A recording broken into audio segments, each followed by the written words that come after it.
Olá, boa tarde. Eu sou Thaisa Martinelli e este é mais um programa Legião.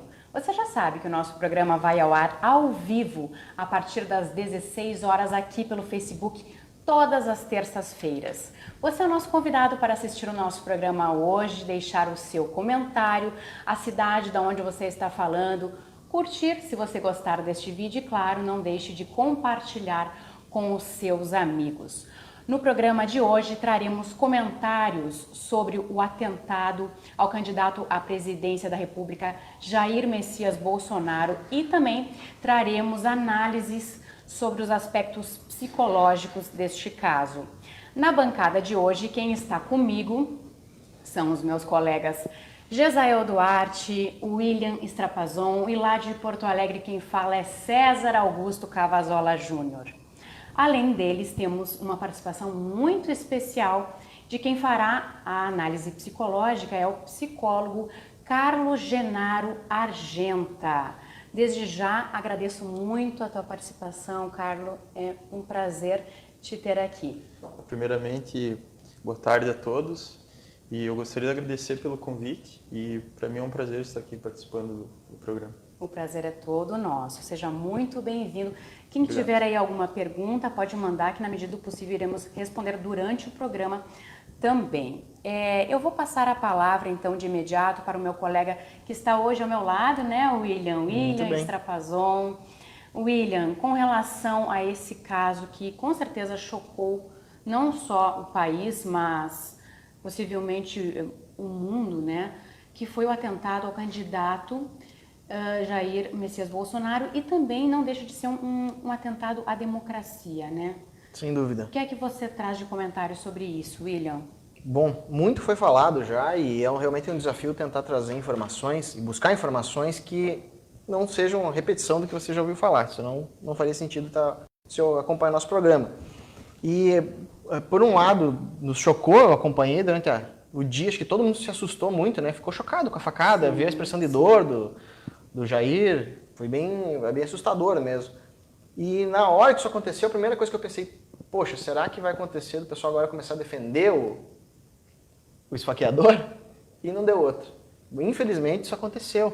Tanto defender a ação dele, nós temos documentado isso, quanto dizendo que o Jair mereceu, que ele estimula a violência, essas coisas todas. Isso eu acredito que é um fenômeno mais grave do que o fato de ele ter tomado uma facada, porque ele poderia ter tomado a facada de um maluco qualquer que está indignado. Me parece que não é exatamente isso que aconteceu, embora essa é uma versão bastante circulada. Então, nós trouxemos informações para demonstrar aqui que existe uma construção mental bastante grande para que esse tipo de coisa aconteça. E eu vou começar fazendo uma leitura rápida e depois passar para o Carlos, porque na semana passada nós trouxemos aquele diagrama entre esquerda e direita. Nós apresentamos a seguinte ideia: esquerda é a ideia de que você acredita que as coisas sejam mais dever do Estado do que liberdade individual. E na direita está mais a liberdade individual do que o dever do Estado. A concepção daquele gráfico que eu apresentei na semana passada, que você pode encontrar no site Political Compass, que é bússola política, você consegue fazer um teste lá e ver para que lado eu estou, para a direita ou para a esquerda. Mas o que eu não comentei na semana passada é que dificilmente uma pessoa normal estará totalmente de um lado ou de outro. Geralmente uma pessoa normal, o que eu sugeri que você faça? Debatendo 100 temas. Pega 100 temas políticos quaisquer. E eu vou dar um exemplo simples, que provavelmente você vai se considerar à esquerda, você que está nos escutando. O fundo de garantia, a aposentadoria. Você acha que é o seu dever se preparar para a aposentadoria? Ou você acha que o dever do Estado é preparar você para a aposentadoria? A maior parte das pessoas acredita que o Estado tem o dever de bancar a sua aposentadoria. E não é à toa, esse é o modelo atual que nós temos, e nem circula uma informação diferente dessa. As pessoas nem imaginam a ideia, não todas as pessoas, né, mas uma grande parcela da população nem imagina a ideia de se preparar para se aposentar que não seja por meio do governo. E essa é uma ideia onde você pensa, se aposentar é dever do governo. Na direita estaria a ideia da liberdade individual. Só para dar um exemplo, então, é muito comum que as pessoas tenham posicionamentos de direita e de esquerda o tempo todo.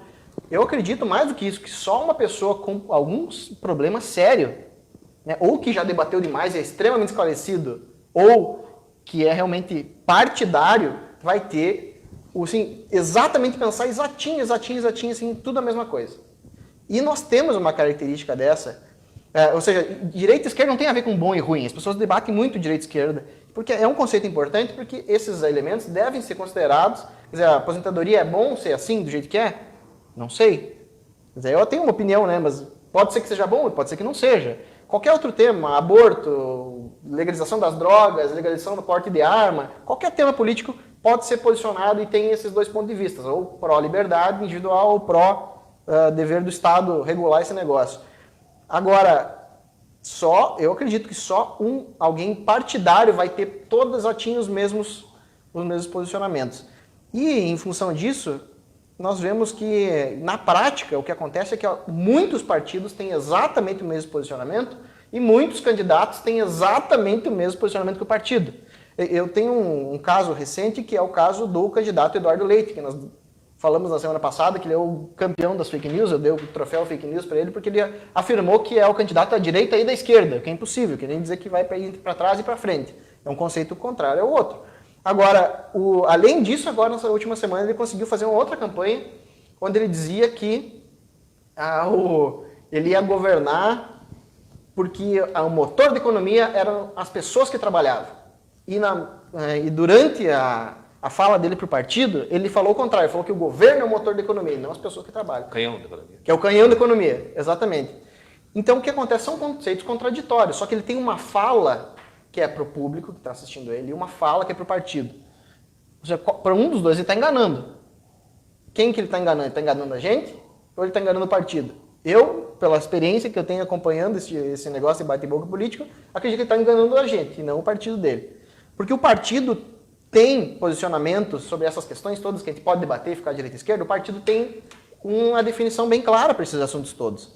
E só alguém partidário concorda com o partido em tudo. E você pode ver o comportamento das pessoas que são filiadas a partidos são assim. Você fala alguma coisa, não, mas o meu partido defende, muitas vezes suprimem a opinião pessoal e votam conforme o partido quer que se vote. A gente fez isso diversas vezes. Seguem uma agenda. Né? Seguem uma agenda, exato. Os partidos têm agenda. As pessoas que são eleitas por partidos, assim, salvo alguém que é heróico, assim, alguém que pensa, não, eu não digo necessariamente heróico, mas alguém que tem uma firmeza de caráter muito grande. Esse tipo de pessoa é raríssima, existe, né?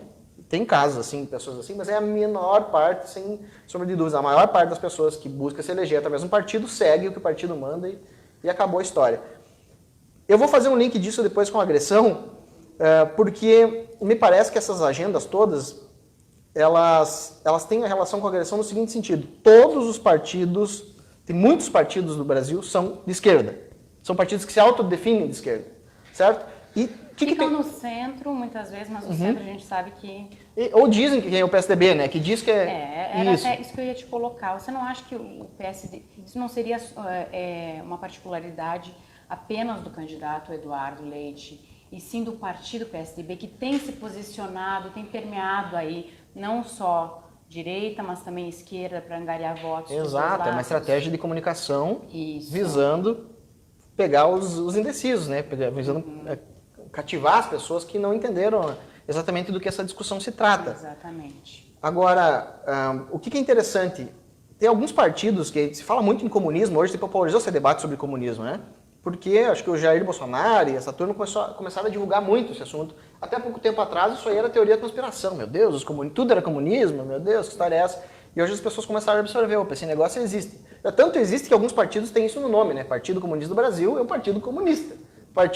O PCO, Partido da Causa... Não. Causa Operária. Causa Operária. Também é um partido comunista. Ah, mas não diz no nome. Então alguns partidos dão uma enganada, não dizem no nome. PSTU é comunista. O PT, Partido Trabalhista, mas é comunista. Então muitos partidos são definidamente, se autodefinem como comunistas ou no nome ou no estatuto do partido. PSB, que é o partido do nosso prefeito, né? PDT também é um partido comunista, né? Então, nós temos alguns partidos enganam, a pessoa, e agora? O que é de esquerda? O que não é? Bom, tem uma questão que eu considero que seja mais importante na hora de identificar um partido que é de esquerda e que é comunista, que é simples. Todos os partidos de esquerda, por uma coincidência enorme, e não só os partidos do Brasil, da Venezuela, da Inglaterra, como o Partido Trabalhista, que o Victor estava comentando na última semana. Todos esses partidos, eles têm uma agenda igualzinha em todos os países. Olha que coincidência. Eu vou comentar alguns itens dessa agenda. Direitos humanos para bandidos. Então você viu agora o Jair Bolsonaro tomando facada. Cadê os direitos humanos do Bolsonaro? Não. Exatamente. Uma parte da população ficou comovida, que não tem nada a ver com direita e esquerda. Muitas pessoas não têm nada a ver com direita e esquerda. Ah, pô, ficou comovido, viu o cara tomando uma facada. Como que eu não vou me comover com esse negócio, né? É uma pessoa. E uma parcela da população, não. Tomou partido do esfaqueador. Olha, é o fim da picada. Então, demonização da polícia. A polícia é bandida. A polícia mata alguém. Você está sendo assaltado. E a polícia vai lá te defender e mata o bandido que ia te matar. O que acontece?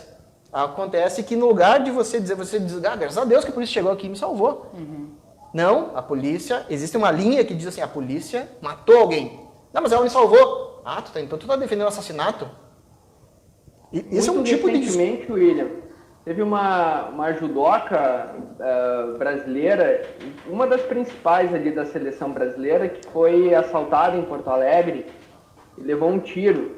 E daí a Zero Hora falou assim, o que você acha? Você quer justiça? Ela, não, eu perdoo o bandido porque eu sei que, na verdade, ele é uma vítima de todo esse sistema que tira as crianças da escola, de desigualdade social e tudo mais. Então, para ver o quão afetados estão, né, de uma maneira geral. Exatamente. Então, existe uma política vigente de aprovar essas pautas. Então, todos os partidos comunistas são a favor dessas pautas. Direitos humanos para bandidos. Demonização da polícia. Então, para as pessoas, a polícia é um método de salvação. Demoniza a violência em função da defesa de uma suposta classe desfavorecida, né? Porque a violência também é método do socialismo. Claro. Então, a boa bala conservadora está esperando.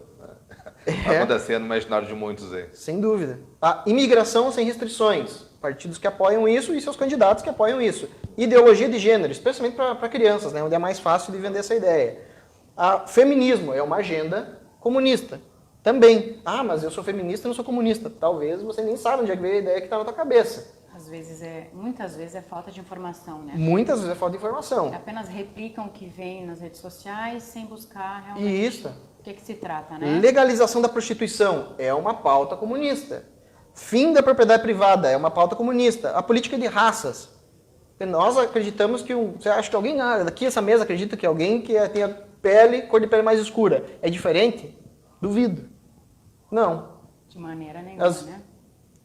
Partidos comunistas acreditam que sim, portanto, eles devem ter direitos adicionais, como cotas em universidades e outros tipos de cotas. Daí você diz, não, mas se nós somos iguais, por que... então tu é racista. Então, isso aqui é disseminado, assim, é esse tipo de técnica. E por que eu estou citando isso? Porque a minha tese, ela é de que a exploração desses elementos gera conflitos, e a exploração dos conflitos é que gera a raiva entre as pessoas. Então, aqui, liberação das drogas. Eu quero usar droga e não me deixam. Puta vida. E os partidos comunistas apoiam a liberação das drogas. A proibição de armas para as pessoas de bem. Porque hoje, na prática, só as pessoas de bem não podem ter arma, né? Os bandidos vão ter igual, porque eles não respeitam a lei. Agenda gay, aborto, aumento de impostos, tributação de igrejas. Todos esses itens que eu citei aqui são itens que são defendidos por partidos comunistas, independente da sigla. Então, é uma boa dica prestar atenção nessas pautas e o posicionamento dos seus candidatos nessas pautas. É uma excelente ferramenta para ver se o candidato tem a ver ou não com as suas ideias. Então, passando já a palavra para o Genaro, eu gostaria só de fazer essa afirmativa, que depois eu pretendo contextualizar melhor. E a exploração desses conflitos, porque é natural, eu vou ter uma ideia, você vai ter outra. O Josael acha, não, eu sou a favor da legalização das drogas, eu sou contra. Normal. Poderia ser. As pessoas podem pensar diferente. Não é isso. Outra coisa é você estimular a raiva entre as pessoas, visando a polarização e visando ganhar uma parcela do eleitorado. Como é o caso de todas, eu posso citar exemplo de todos esses itens aqui que eu apontei. Ou seja, colocar a mulher contra o homem, o preto contra o branco. Isso. Enfim. E o Bolsonaro é homem, a mulher é contra o homem, exatamente. Então o Bolsonaro é branco, é homem, é militar, que também existe um ódio contra militares. Então tudo isso aqui foi altamente explorado. O Bolsonaro é a figura que corresponde a tudo isso, né? É contra os gays, em tese, e não é, né? Mas afirma-se que ele é. Então, tudo isso é representado na figura do Bolsonaro. Então, você imagina que o tempo todo denegrindo a imagem do cara, dizendo que ele é maluco, que se ele assumir, ele vai tomar conta com os militares. É de imaginar que um cara que vai lá e dá uma facada nele e pensa, eu sou um herói, eu salvei o planeta, dando uma facada nele, né? Então, é o tipo do ambiente estimulado por esse tipo de política que não é à toa. Esse tipo de coisa é a agenda dos partidos, isso é a coisa mais fácil do mundo de comprovar. Bem, William, vou passar a palavra agora para o Dr. Carlos Genaro. Doutor, com relação ao atentado, né, o que ocorreu, essa fatalidade, que poderia ter terminado até pior, felizmente ele se salvou, mas com relação à pessoa que esfaqueou o Jair Bolsonaro, o Adélio Bispo, né? Tem gente falando que ele é maluco, tem gente falando que ele sofre de transtornos psicológicos e outros defendem que não, que é apenas uma pessoa normal, sem transtorno nenhum, mas que estava tomado de revolta, de ódio, de raiva. Na sua visão como psicólogo, o que é que você tem para nos falar sobre o sujeito Adélio? Primeiramente, antes de responder a pergunta, eu gostaria só de complementar aqui o que o Gisele falou sobre a violência, né? A violência é um fator estruturante no socialismo e no comunismo, né? Sempre que o regime foi implantado, a gente tem exemplos na União Soviética, no Camboja, na China, são milhões de mortes. Enfim, agora partindo para outra questão, ontem eu estava vendo depoimento, uma parte do depoimento do Adélio, e a gente pode notar a frieza com que ele fala com a juíza, se é juíza ou juiz, enfim. Ele não demonstra nenhum tipo de arrependimento, né? E também ele diz que foi apenas um incidente, demonstra aquela frieza, como se aquilo ali não tocasse, não tem um afeto ali, né? E eu acredito, assim, não posso afirmar, né? Claro. Mas acho que ele demonstra ter alguns traços de psicopatia. Mas o que não posso afirmar aqui alguma coisa, mas me parece que tem alguns traços, sim. Eu acho que era isso, assim, no momento. Desculpa. Não. O que eu ia perguntar, o que define um psicopata? O que é um psicopata, de forma geral, assim? Um psicopata, primeiramente, ele é desprovido da instância moral, né? Ou na psicanálise seria o superego falho. Ele não tem arrependimento, ele não se coloca, então, no lugar do outro. Ele é egoísta, está numa fase de desenvolvimento narcisista, né? Age com frieza, Sim, sem sempre com frieza, arrependimento. isso. O fato dele ter esse transtorno psicológico faz dele uma pessoa sem juízo, ou seja, de fato, na linguagem coloquial, um maluco, porque uma coisa é você ter esse transtorno, né? Outra coisa é você fazer sem racionalizar. Sim. Né? Tem diferença, doutor? Na psicopatia, ele usa a razão, né? Ele usa a razão. Mas ele demonstra ali que ele poderia sair daquela situação. Porque ele foi no meio de todo o povo a favor do Bolsonaro, de seguranças, enfim. Mas então ele demonstrou que poderia sair vivo, né? Sim. Não tem um contraste, né? O cara, eu vou falar tudo no popular, sim, porque eu não sou da área, não posso, tenho essa liberdade para falar essas coisas leigos, erradas, inclusive. Né? Olha lá, ele é um psicopata, ele saiu da pensão que ele morava, né, de casa, sei lá de onde ele saiu. Ele ocultou a faca no jornal, né? Acho que está bem divulgado. Ele foi até a passeata do Bolsonaro, cercado de apoiadores do Bolsonaro, com a intenção de matar. Não está bem ainda explicado o que ele pretendia depois. Se ele queria matar, esfaquear e fugir, ou queria morrer ali. Então, se ele queria morrer, não existe um contraste entre a falta de empatia ou de sentimento, de matar alguém dessa forma, com a questão de querer virar um mártir da causa? Como é que isso se equilibra? Eu acredito que aí entra a questão ideológica, né? Porque socialismo e comunismo é sempre uma questão utópica que vai alcançar, então ele está na luta de um bem maior. né? Então ele ultrapassa essa barreira. Então ele não tem empatia com o próximo, no caso do Bolsonaro, com os familiares dele, ele queria matar o candidato, mas por um bem maior que é livrar o mundo do mal, né? Isso que ele queria, entrar para a história como o cara que salvou o mundo do monstro Bolsonaro, isso que ele queria. Só o tempo irá dizer. Ou isso é tudo uma pataquada, nós estamos perdendo tempo e o cara foi amando de alguém. E eu não estou dizendo aqui que não foi orquestrado, né? Sim. Mas eles podem ter usado justamente essa pessoa para... No caso, o combo, né? O cara é psicopata e foi usado. Sim. Até parece, ele foi militante também do as pessoal, investigações né? apontam que tinham mais pessoas participando ali na hora do ato, né? Então isso também quer dizer que sozinho, muito provavelmente ele não tem agido, né? Antes de passar a palavra para o César, eu queria te fazer uma pergunta com relação às pessoas que não se sensibilizaram com o fato ocorrido, e não só isso, as pessoas que apoiaram o esfaqueador. Porque eu, pessoalmente, tive uma experiência no dia de estar tomando um café aqui num local aqui da cidade e ter um casal próximo a mim rindo da situação. Né, com 2 crianças, até o que me chocou, as crianças junto, né, que como é que vão se criar nesse ambiente, enfim, sem empatia, sem amor, porque independente de partido político, é um ser humano que está ali, né? Então, assim, além das pessoas não se sensibilizarem, elas ainda apoiaram. Algumas até, acho que a gente até tem prints, depois vamos colocar, né, nas redes sociais, isso se disseminou. Algumas até falando que o único erro foi não ter, de fato, matado, consumado o ato, né? O que é que você tem a nos dizer? Esse tipo de pessoas, você acha que elas vão na onda uma das outras? Ou existe também algum traço de transtorno, enfim, de histeria? O que seria? Exatamente isso que eu ia falar. Elas demonstram ter uns traços histéricos mesmo, né? Porque elas introjetam parte dos outros, ou aquilo que elas encontram na sociedade, ou na mídia, ou elas então introjetam isso. E é uma dissonância. Ou seja, elas falam, ouvem aquilo que elas falam e acreditam naquilo que elas estão falando. Sim, sim. Seria mais ou menos isso, doutor. Sim. E é uma dissonância cognitiva ideológica também, né? Então elas têm uma crença cristalizada e o que vai contra, então, no primeiro momento elas não acreditam, né? É como se fosse uma defesa.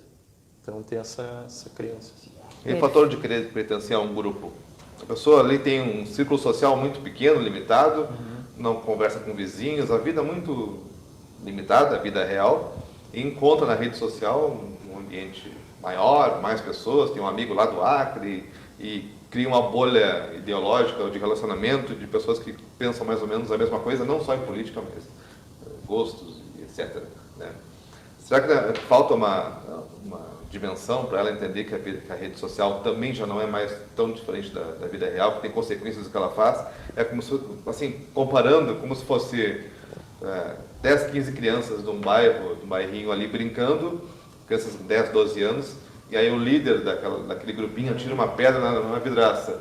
Aí as outras crianças vão tirar também a pedra, porque primeiro o líder atirou, elas querem pertencer ao grupo e acham que ninguém mais está vendo isso. Vão para casa, vivem suas vidas, nenhuma daquelas crianças lá é um psicopata, mas fez isso para pertencer. Será que não falta essa dimensão? Se resume a uma questão intelectual daquela pessoa que está fazendo essa coisa errada? Essa questão histérica, a pessoa então ela perde a individualidade e absorve realmente esses fatores externos. Né? O que é histeria? Desculpa. O que é estar histérico? Ou seja, é um estado? É um estado, ela está histérica. Então ela passa a sentir, a começar a sentir aquilo que fala, e não fala aquilo que sente. São aqueles casos que tem uma doença numa cidade inteira e não era doença coisa nenhuma, é uma histeria coletiva, é isso? Também, pode ser. Vou pedir para o pessoal da nossa equipe, será que está aqui? Para colocar as imagens. Aí, ó, vamos ver, aí. Ó, algumas imagens aqui que a gente conseguiu selecionar que são da nossa cidade. Ainda acredito pelo Zoom vocês não vão conseguir ver a cara das pessoas, esperamos que não, mas não se preocupem, a faca passa bem. Um comentário. É uma mentira, na verdade Cadê o sangue? Está se fazendo de vítima. Ó, isso foi da Folha, isso eu retirei hoje. Folha de São Paulo, tweetando do UOL, comoção do atentado não pegou. E a soma de erros, a rejeição, ameaça Bolsonaro. Pô, não pegou a comoção. Como se fosse a técnica se comover. Não está o print aqui, mas tem uma professora do colégio estadual aqui de Passo Fundo, que eu não vou dizer nem o nome do colégio, nem o nome da professora, porque ela postou fechado para amigos. Né? Então a professora não está nesse grupinho que eu citei da pessoa limitada intelectualmente. Né? Tá, o perfil do Facebook é um canal, é a sua rádio, sua TV, emissora de TV pessoal. Tem uma audiência enorme, alunos, adolescentes, tudo. Ela disse que amou o atentado. Amor, tá certo, é ótimo, foi a melhor coisa do mundo. Não exatamente essas palavras, ela falou. Eu amei. Isso está ali. O resto eu botei a mais aqui. Então... tem um grande grupo de pessoas no Brasil que acompanha a Globo, de maneira geral, e outras grandes elementos de grande mídia. Então, a grande mídia ela é um fator assim, de formação de opinião ainda em vigor no Brasil. Sabe? A gente não pode ignorar esse fator. Quantas pessoas, por exemplo, criticaram a candidatura do Trump e a eleição dele, assim como pessoas que criticam o Jair Bolsonaro, e não têm a mínima ideia quais são absolutamente nada de pauta do governo. São justamente pessoas que são moldadas pela mídia que fazem esse tipo de comentário, não tem outra explicação. Vou pedir também para a nossa equipe colocar alguns vídeos ali que a gente preparou. Da direita, pelos trabalhadores, tentava argumentar com os trabalhadores que, no fundo, ele tinha posições de direita, mas ele era uma pessoa boa. Né? Ele era uma pessoa que tinha ideias próprias, que não se vendeu, que tinha convicções, que era uma pessoa sábia, né? E o Brecht, então, responde nesse poema o seguinte: é verdade, você é uma pessoa boa, porque tem convicções, mas quais são essas suas convicções? Você diz que é sábio, mas a quem serve a sua sabedoria? E contra quem ela é usada? Você diz que tem amigos, mas você tem amigos entre as pessoas que são boas? Ou entre os adversários? Você diz que não pode ser comprado, mas um rio que arrasa tudo numa inundação, ou um raio que fulmina uma casa, também não pode ser comprado. Nós sabemos que você é nosso inimigo, mas considerando que você, como afirma, é uma boa pessoa, nós estamos dispostos a oferecer a você o seguinte: um bom paredão, onde vamos colocá-lo na frente de uma boa espingarda, com uma boa bala, e vamos oferecer, depois de uma boa pá, uma boa cova, né? Com a direita e o conservadorismo, nenhum diálogo, luta. Um pouco da direita? Segundo o Congresso do CSP com Lutas, não esquecendo nunca que CSP com Lutas é ligado ao nosso sindicato que não queria a van em Passo Fundo. O Sindicato dos Comerciários é o braço passofundense da CSP com Lutas aqui. Então, aí no vídeo você vê também como a violência é um fator estruturante mesmo da esquerda, né? Sim. Socialistas. Tem esse último vídeo que é relacionado ao caso do Bolsonaro. Vamos assistir então. Também, depois comentamos. Muito grande da esquerda se solidarizar com o Bolsonaro, por exemplo. É um direito de revolta de qualquer pessoa. Nós, enquanto partido político, não defendemos esse método de ação, tá certo? Agora, nós também não condenamos uma pessoa que, desesperada, promove reage dessa maneira. Você acha que ele é inocente, a pessoa que supostamente teria esfaqueado o Bolsonaro? A pessoa não é aquela problema, é uma pessoa desesperada. Tá certo? É compreensível? É compreensível. É compreensível. Pra gente, não é um cara que seja... Não, acho que tem uma fala. Ele fala que o Bolsonaro não é humano. Um erro muito grande. Vai colocar no final muito aí. Grande da esquerda. A pessoa não é aquela problema, é uma pessoa desesperada. Tá certo? É compreensível? É compreensível. É compreensível. Pra gente, não é um cara que seja um ser humano. Sinceramente. Nós não vemos o Bolsonaro, tá certo? Essa direita, que aí está promovendo esses atentados todos, como que sejam pessoas que representem, vamos dizer, a humanidade. Nós achamos que eles são, desse ponto de vista, eles são inumanos. Então, nós não temos nenhum tipo de solidariedade com essa direita aí. Nada. Um erro. Agora sim. Aí é que entra a questão de que os direitos humanos valem apenas para a esquerda. Mas não é né? humano, não é humano. Não, tem direito justamente. humano, É por isso que agora a gente entendeu, talvez, né? Por que eles não... Porque a direita seria considerada não humana. Nós não somos... A direita... Nós não somos humanos. Eu vou dizer assim, a direita não somos nós. A Sim. direita é você que está trabalhando em casa, está cuidando dos seus Exatamente. filhos, está pagando Sim. as escolas.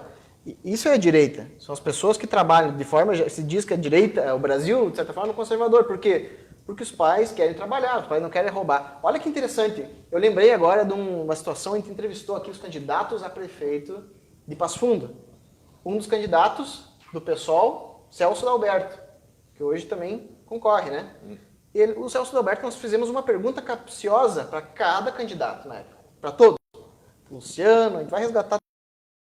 E para o Celso Dalberto, como a gente sabe que para o PSOL tem essa agenda toda que eu citei, claro que o PSOL cumpre completamente ela, né? É a favor de todos esses itens que eu comentei antes. E nós perguntamos para o candidato, você acha que um pai desempregado, alguém que está desempregado, tem os filhos, você acha que ele vai roubar ou acha que ele vai procurar um emprego para sustentar a família? Ele poderia ter dito, não, vai procurar emprego, mas talvez uma situação extrema. O que ele respondeu? Ele respondeu, pode roubar, eu já vi casos assim. Então está no imaginar dessas pessoas, imaginar a violência, o roubo, assassinato, ver que eles nos veem como inimigos, né? Não necessariamente o nosso entrevistado, mas o Marolazzi lembra? Marolazzi PCB, Mauriazzi. O cara nos vê universitário, enfim. O cara nos vê como inimigos. A gente tem que morrer mesmo. Ele literalmente nos ameaça de morte. Essa mente revolucionária, né?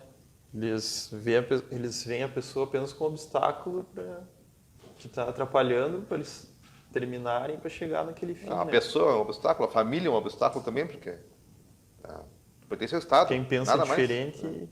Todo mundo é obstáculo. Então, eu vou dizer, o Bolsonaro não é humano. Pá, talvez alguém possa concordar com isso, mas quem disse que esse cara do nada vai dizer que você que não é humano? Foi o tipo de debate que vale a pena lembrar agora, que por ocasião do centenário da Revolução Russa, né, lançaram a pedra que a família Romanov merecia morrer, né, por tudo que fizeram e tudo. Para quem não conhece a história, a família foi massacrada. Muito resumidamente, colocaram a família toda dentro de um quartinho escuro, meteram bala até tapar de fumaça de pólvora, tudo, tocaram fogo depois, roubaram as joias e tudo, tiveram trabalho para tirar as joias dos corpos queimados das crianças e tudo ali.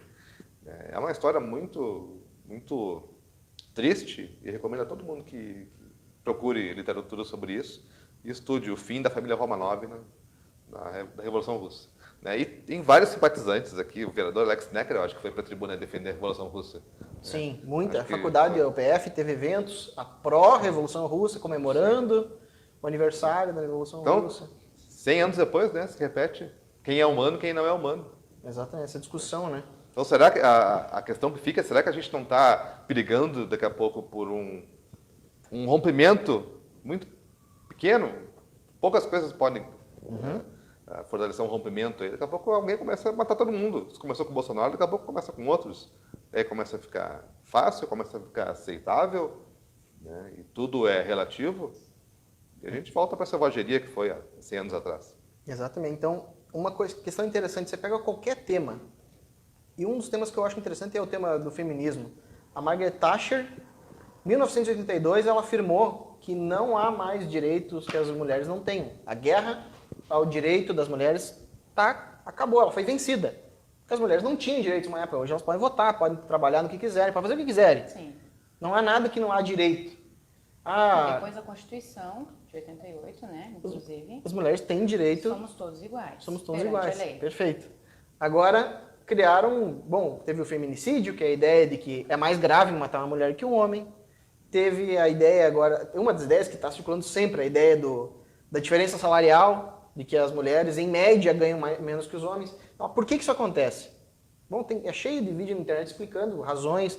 muitas mulheres preferem ter filhos, então tem menos mulheres trabalhando 40 horas por dia, tem menos mulheres querendo trabalhar em cargos de executivo, tem menos mulheres com 40 anos querendo continuar trabalhando 40 horas por semana. Esse tipo de coisa, tem explicações porque essas coisas são assim, para você fazer a média do salário, mas o que não tem mulher fazendo a mesma coisa que o homem ganhando diferente, porque isso é ilegal, inclusive, né? Que foi uma das coisas que o Bolsonaro falou no Jornal Nacional, falou, não tem como, se isso estiver acontecendo... Já é previsto em lei. Já é previsto na lei. Né? Então, do que quem está reclamando aqui, exatamente? Mas existe uma ideia clara de que essa desigualdade existe, termo geral, existe, logo, alguém é culpado por essa desigualdade, e esse alguém é o homem. Então, se as mulheres estão morrendo, é culpa de homem. Se as mulheres não têm emprego, é culpa de homem. Então, sempre o homem é culpado. Tipo, você acha que você é inimigo da sua mulher? Ou você é inimigo do seu marido? Só um parênteses também que a pessoa, quando vai contra essas questões de esquerda, ela perde sexo. Se ela for mulher, ela vai perder homem. Porque, por outras causas, outras coisas, no passado, a Ieda Cruz foi massacrada. Olha, a gente está falando de alguém do PSDB. Né? Foi massacrada. Foi cercado em casa com o neto, o filho e tudo, porque era inimiga da esquerda. Quando a mulher está do lado de lá, ela perde o sexo, vira homem. Vai ser atacada, vai ser fuzilada do mesmo jeito. Já deixa de ser humano daí. Aí entra naquela categoria aí nova. já vira animal também. Então o que acontece é que, para mim, é muito claro, isso é técnica mesmo, de fazer as pessoas se tornarem, odiarem as outras, umas pessoas contra as outras, de colocar as pessoas contra as outras. No caso do feminismo, o feminismo é 100% baseado na ideia de colocar homens contra as mulheres. 100%. Aliás, as mulheres contra os homens, né? Você pega que as mulheres, todas as pessoas têm problemas. Todo mundo tem problema. A coisa mais fácil do mundo é convencer você do seu... Imagina o seu problema. Pensa agora. Meu problema é tal. Eu não tenho dinheiro. Eu não tenho namorada. Eu não tenho... Pensa o que você quiser. A coisa mais fácil do mundo é convencer você de que a culpa dos seus problemas não é seu, é do outro. Tipo, eu não ganho mais porque meu chefe não me dá aumento. Eu não ganho mais porque não sei o quê, não me dá uma oportunidade, porque eu moro muito longe do centro. É a política da vitimização, né? Essa ideia toda é uma ideia baseada na ideia de que a culpa é do outro. Bom, se a culpa é do outro, ele é meu inimigo. E se ele é meu inimigo, não resta outra coisa a não ser combatê-lo. Venha lutar com a gente. Venha lutar com a gente.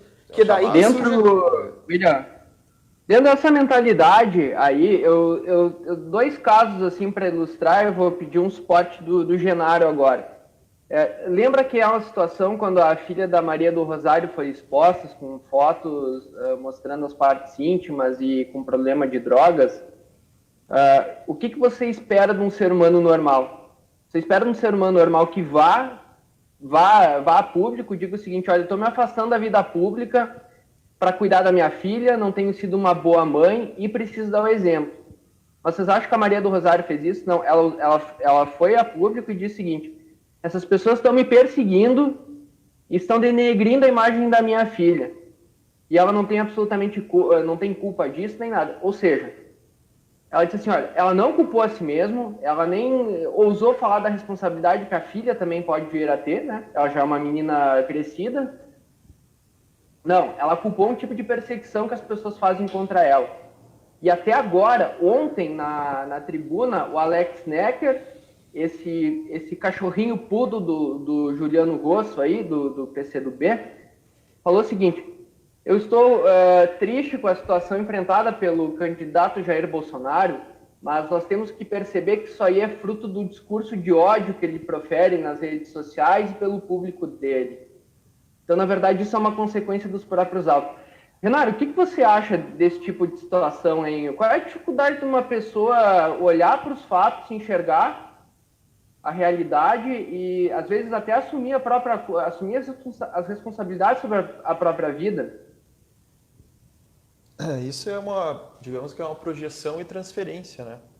Que seria como um mecanismo de defesa da pessoa.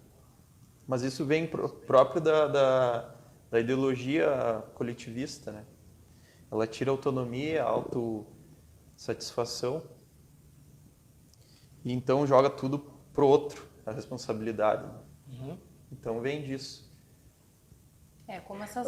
William, só para complementar aquilo que você falou sobre a tentativa de assassinato ali, Claro que tem esse fator assim, de influência das pautas esquerdistas e tudo mais. Às vezes a pessoa assume uma imagem do Jair Bolsonaro fruto dessa ideia que a mídia prega, mas uma coisa que a gente tem que entender, né?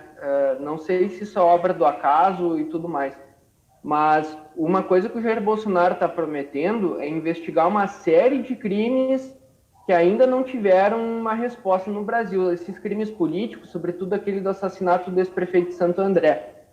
E isso é uma coisa que há muito tempo tem sido ocultado, e o que ele vai fazer? Vai criar uma comissão para começar, de fato, a investigar o que realmente aconteceu com essas pessoas.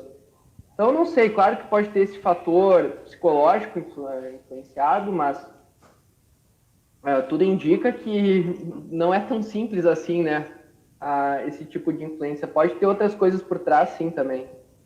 Sim, pode ter o viés do transtorno psicológico, mas eu acredito que isso não isenta a possibilidade de terem outras pessoas por trás disso, né? Terem se aproveitado, inclusive, da demência, ou seja lá o que for, que ele tenha o Adélio, né?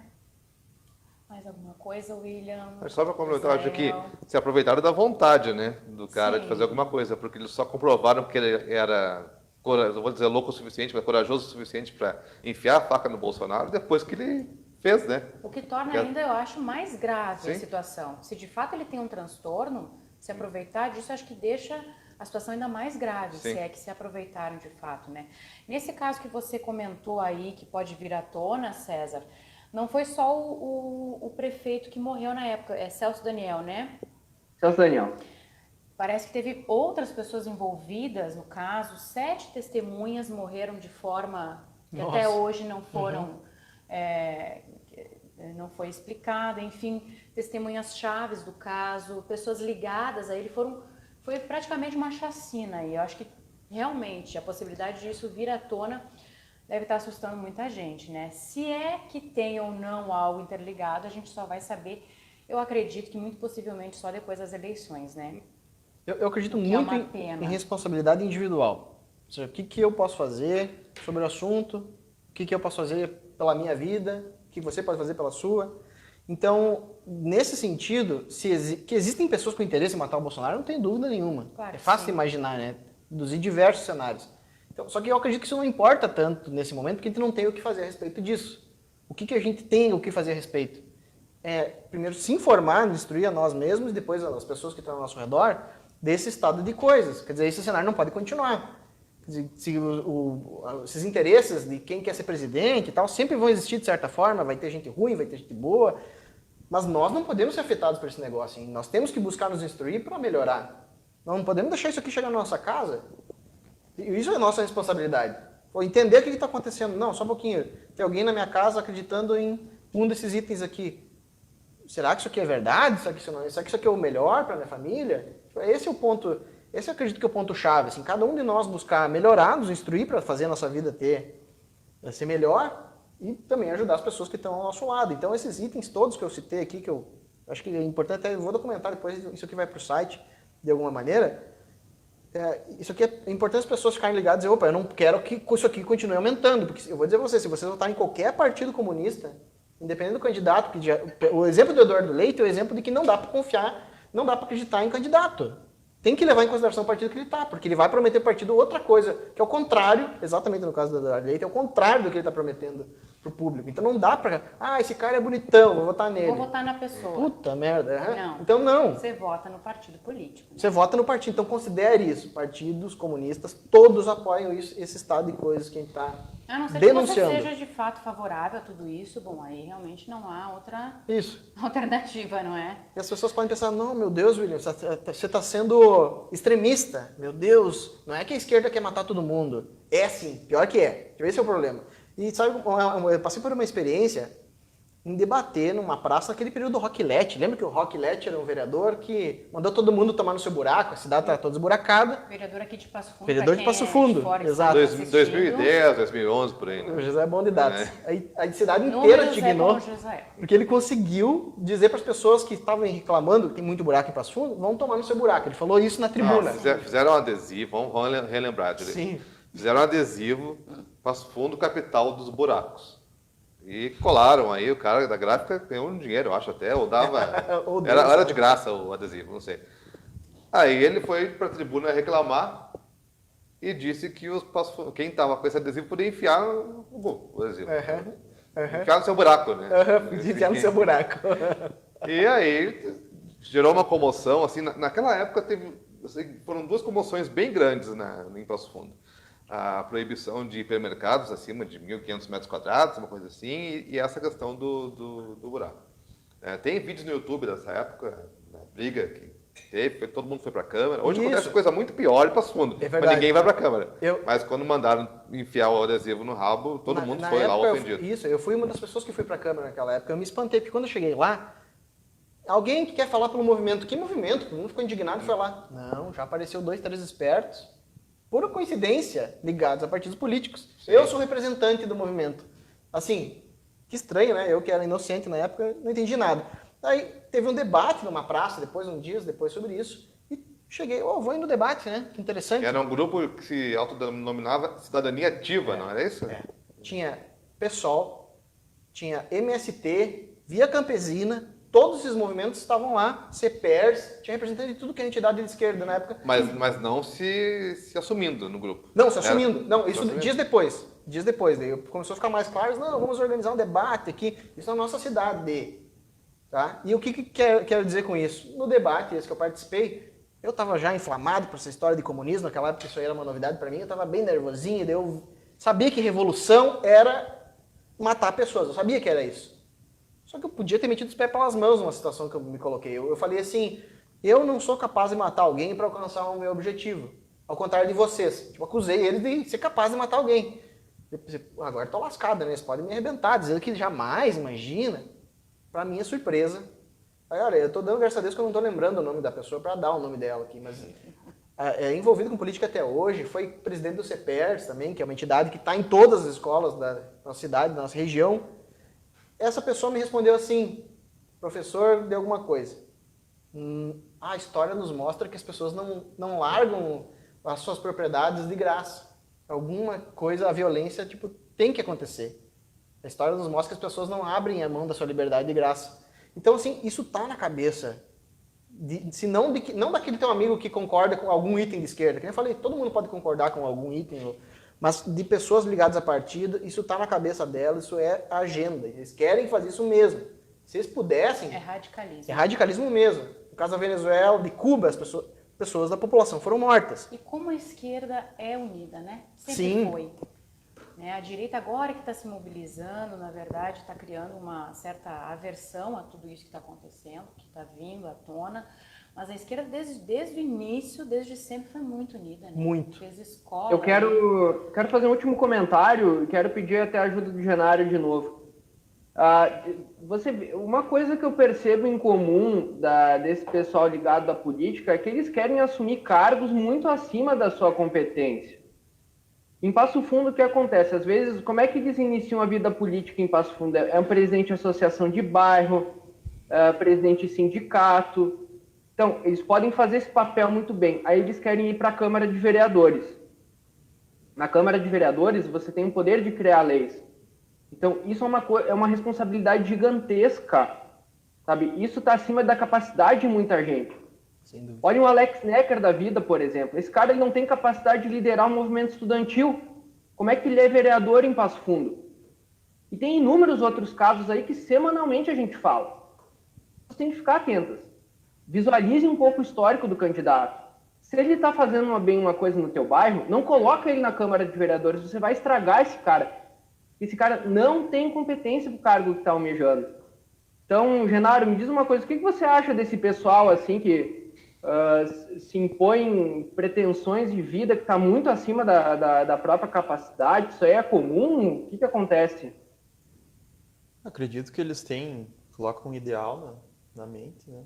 E eles têm esse ganho secundário, né? Esse cargo mais alto, eles vão ganhar mais. Na verdade, visam é o poder mesmo. Né? Não é como da mãe deles? Disseram que eles poderiam ser tudo que queriam na vida? Pode ser. Pode ser, né? Tem que analisar caso a caso, né, doutor? Temos um vídeo também para colocar.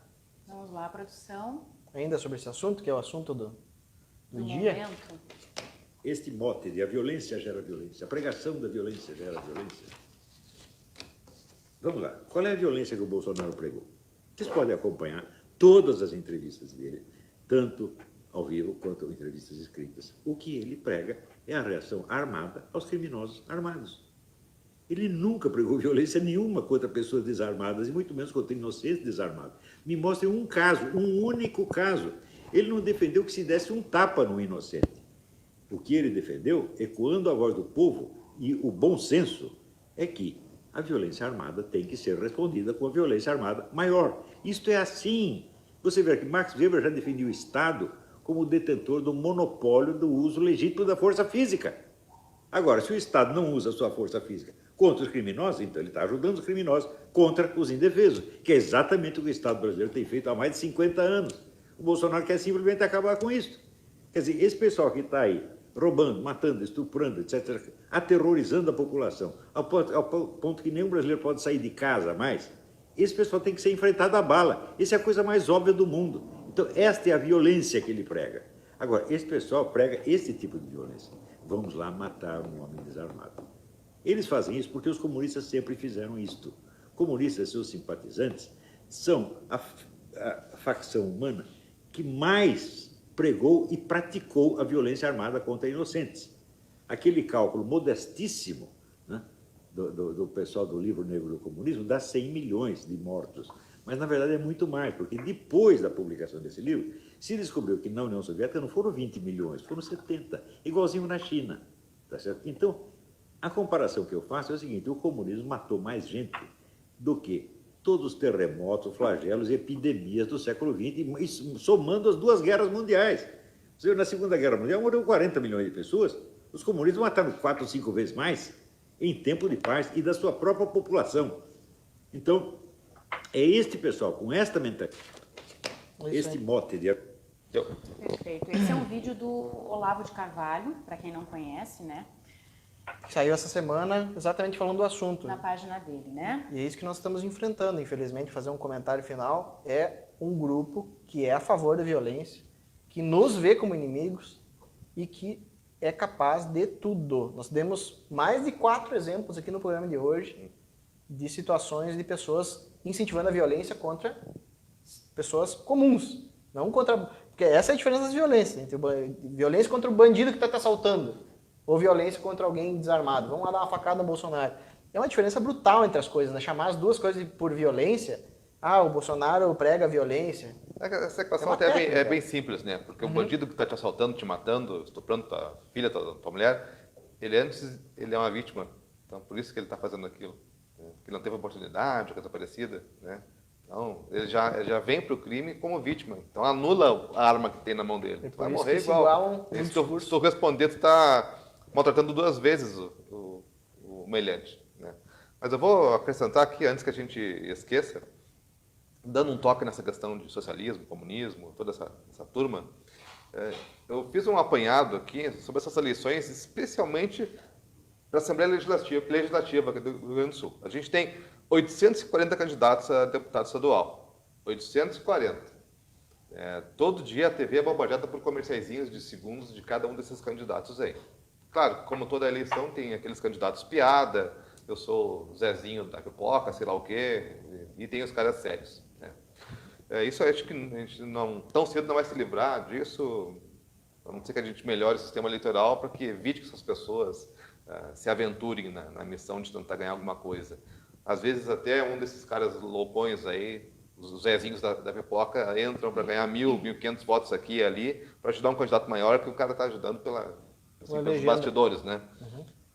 Então eu fiz um apanhado. Desses 840 candidatos, 163 são filiados a partidos que são ligados ao Foro de São Paulo. O que é o Foro de São Paulo? É um clube de partidos de esquerda da América Latina. São dezenas de partidos. Né? O Brasil tem 7 partidos nesse grupo, que periodicamente se encontram para definir os destinos da América Latina e protestar contra isso e aquilo. As pautas assim, são praticamente fixas. Contra o imperialismo americano, todo aquele discurso que se escuta em DCE, em porta de de fábrica, aquele berreiro, é o que tem no Mas esses itens Foro todos de que eu São Paulo. apontei, esses apontamentos... Tudo. E o Trump é bandido. O Bolsonaro vai ganhar o espaço dele um dia lá, se ficar famoso, se virar presidente, ele vai ganhar assim, um centro temático no Foro de São Paulo, assim, garantido. Então, olha só, vamos lembrar quem são os partidos do Foro de São Paulo. PCdoB, PCB, PPL, PPS, PSB, PT e PDT. PT, obviamente, né?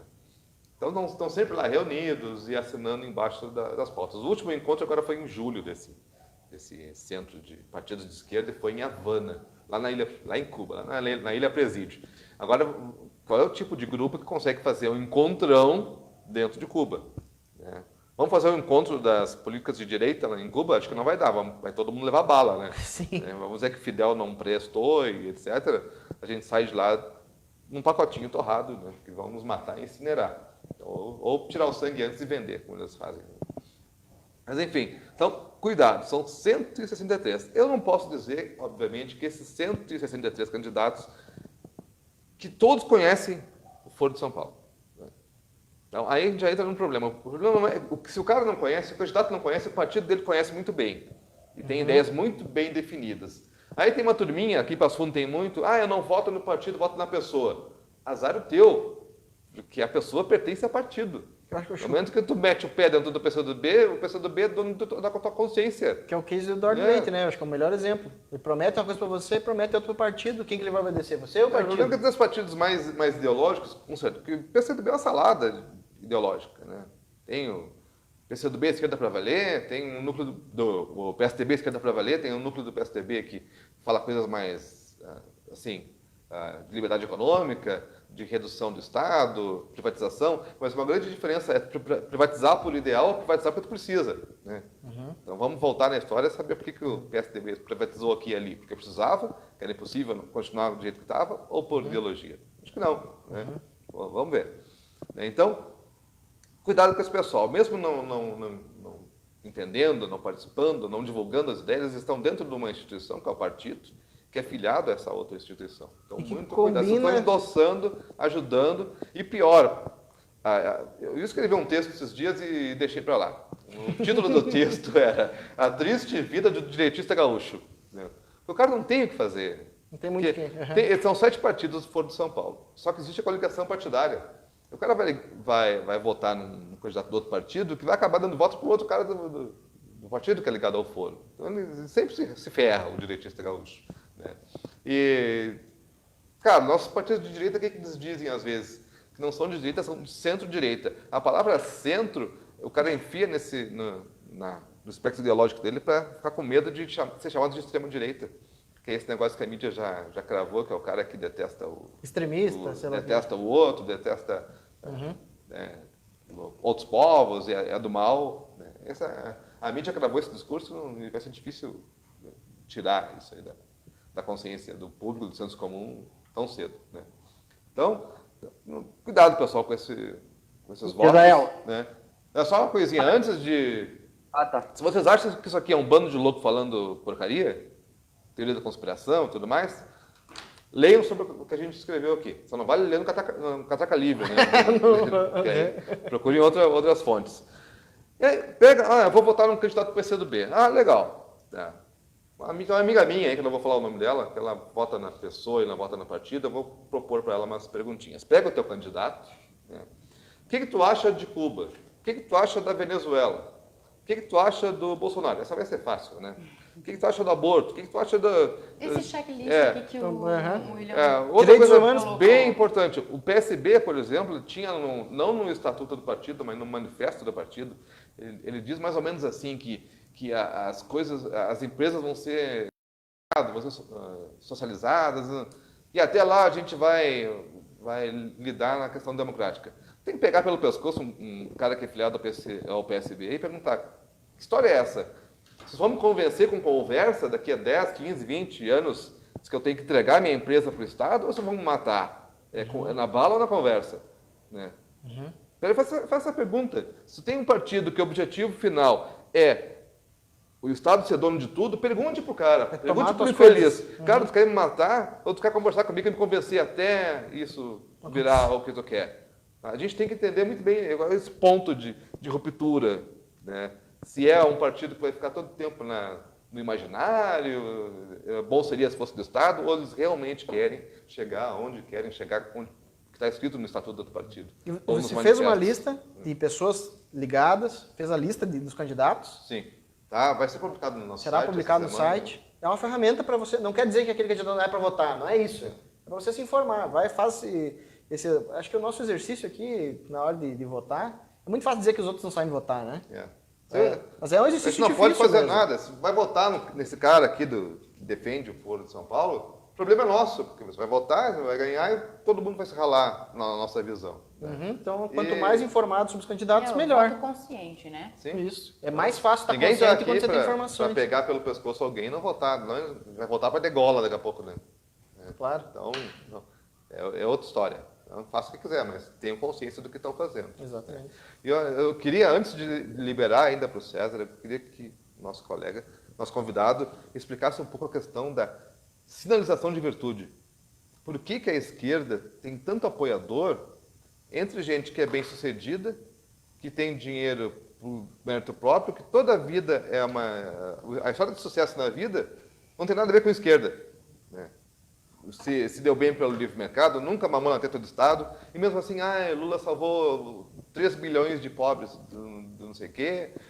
Por que as pessoas gostam tanto de vender essa virtude para pertencer ao grupo e passar por bonitinho na sociedade? Por quê? Porque elas têm preguiça de falar as coisas como elas são, ou deixa a coisa passar e não tem muito objetivo na vida, são herdeiros entediados, como um amigo meu diz, muito isso, né? O pessoal do Leblon, lá no Rio, que vota em Marcelo Freixo, né? A esquerda é caviar, né?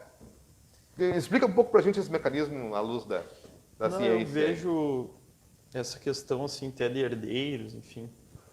Uma vez eu li sobre uma culpa latente, que quando você cresce e na sociedade, você vai do meio, você vai crescer, né? Vai se desenvolver no meio. E esse meio, como ele é contra, você vai ter essa culpa latente, vai se sentir mal, né? De ter dinheiro, de ter, enfim. Mas essa questão de você apoiar sempre a esquerda e ter, não sei assim exatamente o que dizer, mas eu acredito que seja porque eles devem ter um ganho, né, com isso. Ainda que emocional. Ainda que emocional. Sim. Tem banqueiro apoiando Marcelo Freixo. Querem fazer parte de um grupo. É complicado. A mente humana é complicada. E a esquerdista é pior ainda. O termo esquerdopata não é uma brincadeira. Isso aí pode ser uma doença mental mesmo? Ser esquerdista pode virar uma doença mental, né, Deixou em maus lençóis agora o nosso convidado.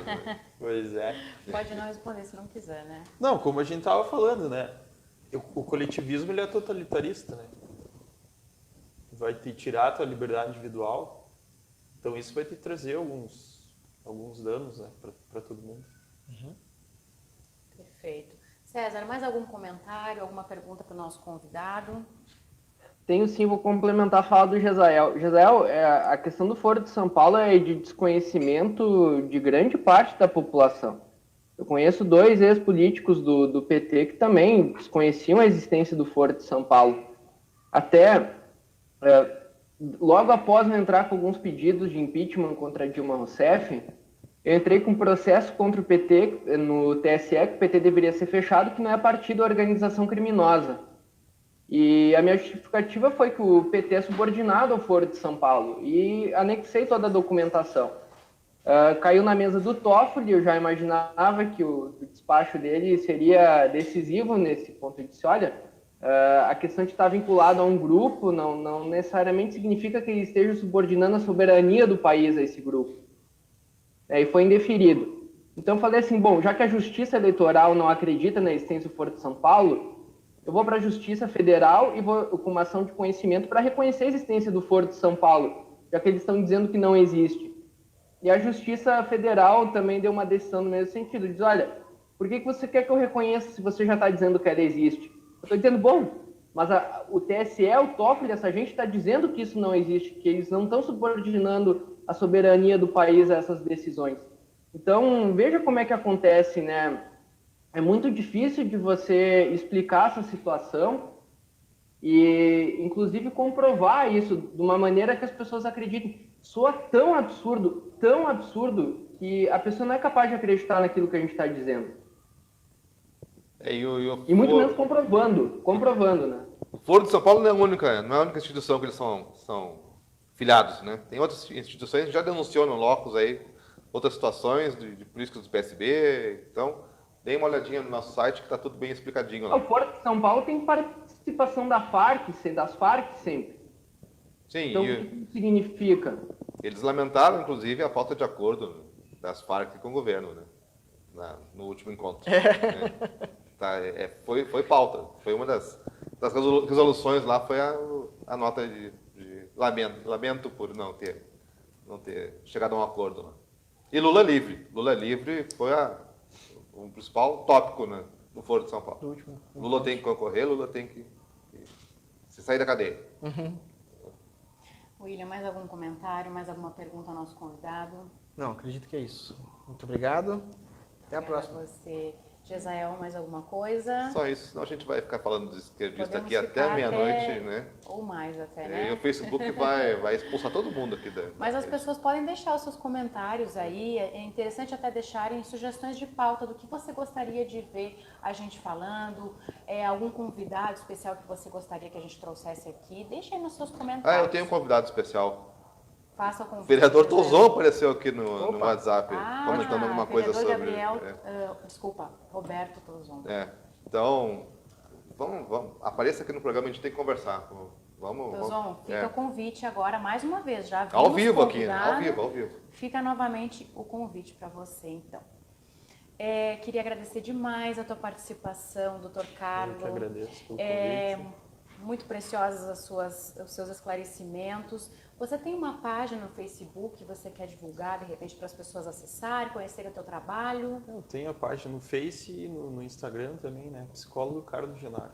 Psicólogo Carlos Genaro. Isso. Ótimo. Muito obrigada. Sempre que quiser, as portas estão abertas para você. Obrigado aqui pelo na Locus. E espero ter ajudado em algo. Com certeza. Com certeza. Muito obrigada. Queria convidar você a curtir as nossas páginas, ficarem por dentro dos nossos vídeos e dos nossos artigos que são publicados diariamente aí nas nossas páginas Legião PF e Locus Online. Tem também o nosso site www.locusonline.com.br. Lá vai ter um campo quando você abre o site para você inscrever o número do seu celular e se você tiver o aplicativo WhatsApp, você vai receber diariamente também informações que são postadas no site através do seu celular. Eu queria agradecer demais a nossa audiência. Eu vou dar um alô especial rapidinho aqui, se vocês me permitem. As pessoas que deixaram os seus comentários aí. A Malu Paz, Vila Marim, Eliane Hayakawa, Juliana Ângelo, Felipe Inácio, Norma Camozato, Leonardo Lima Piovesan, Vinícius Costa, Adão Jefferson Alves dos Santos, Marisa Martinelli, minha mãe, Gilberto Strapazon, também, pai aqui do nosso querido William, Ivani Alvinton, Gabriela Trentins Corteganha e Norma Ângelo. Por aí vai, são muitos comentários. Posso te cortar? Claro, nesse momento sim. de finalização do programa? Inédito aqui, uma confirmação ao vivo de convite para o programa. O vereador Tozon acabou de confirmar que na próxima terça ele está no programa. Vereador, foi ao vivo a confirmação, hein? Ao vivaço. O público vai cobrar, então te aguardamos aqui, a não ser que seja por força maior, que você não possa estar presente. Tragédias, dinossauros, meteoros. Nunca falhou, não. Roberta. Gente, a nossa audiência tem sido maravilhosa. Eu quero agradecer demais a participação de todos vocês. Lembrando que se você gostou, aperte aí, deixe o seu like, seu curtir, compartilhe este vídeo com os seus amigos e nós esperamos você na próxima terça-feira a partir das 16 horas ao vivo aqui pelo Facebook, onde teremos a presença do vereador Roberto Tozon, então, não é mesmo? Fica o convite. Eu quero deixar aqui a nossa mensagem de solidariedade ao candidato Jair Messias Bolsonaro e à sua família e também dizer que a Locus repudia qualquer tipo de violência, principalmente que atente à democracia. Fica aqui então o nosso abraço ao candidato. Aguardamos você na próxima terça-feira aqui ao vivo. Obrigada e até lá.